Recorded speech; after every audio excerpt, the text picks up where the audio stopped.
You were part of withdrawing U.S. forces from Niger, and that's a huge change, right? Do you have a leadership model for managing change that you can share? Absolutely. So it was my privilege to be on the ground in Niger over the total of the withdrawal of U.S. forces. And so in terms of managing change, and it was a big change, I'll provide you a couple of kind of overarching thoughts and then give you some steps if that's okay. First, and it's one of my favorite quotes, where there is no vision, the people perish. And what I mean by that is the change that we seek cannot be the sum of our random activities. We have to have a plan. Okay. Developing that plan takes time. I'll put this in the context of larger organizational leadership. When you enter a specific phase, and so the phase of going to Niger and understanding the environment for what it is and what that task was going to be, the need for change isn't necessarily obvious. Clearly, in this case, we had an order from the Secretary of Defense to withdraw from Niger, but the how and the steps that were going to require to be on the ground, to occur on the ground, were not necessarily apparent. And so that does take some time to understand the environment, in our case, to understand our Nigerian partner, and to understand the personalities associated with the U.S. Embassy and also with the leadership teams at the U.S. bases. Okay.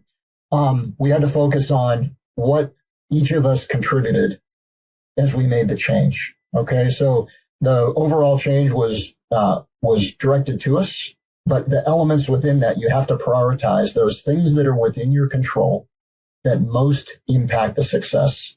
You can only lead so many elements of major change. Okay. Along the way, we solicited feedback. And so I'll just give you an example. As we went through the withdrawal, 5 out of 7 days of the week, I conducted a VTC or went in person and met with the unit leadership teams at both major U.S. bases.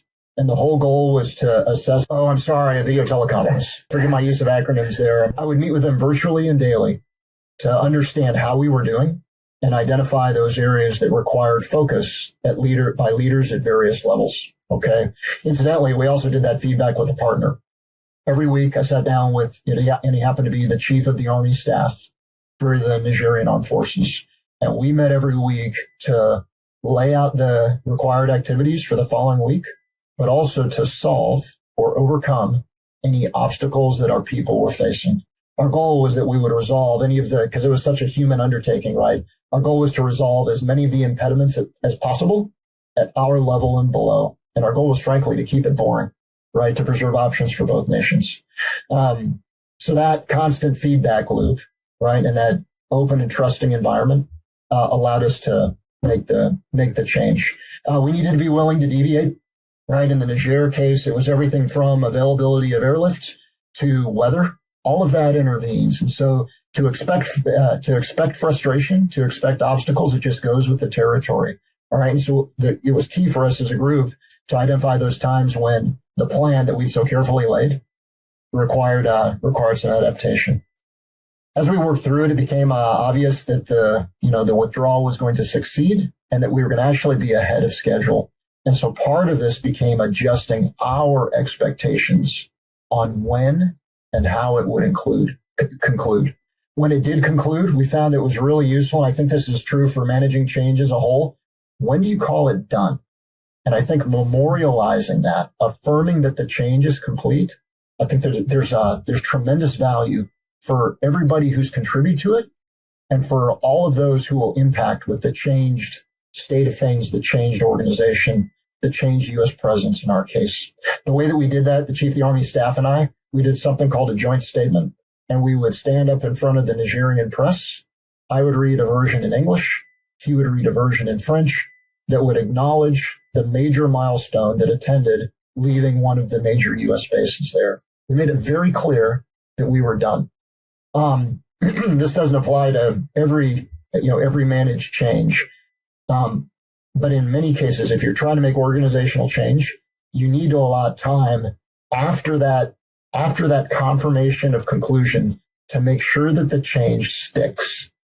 Okay. And so there's a little bit on leadership timing here, but trying to make a change without enough time for it to manifest usually doesn't go well because leading change isn't about the change itself. It's about making sure that it cements long after you call it complete.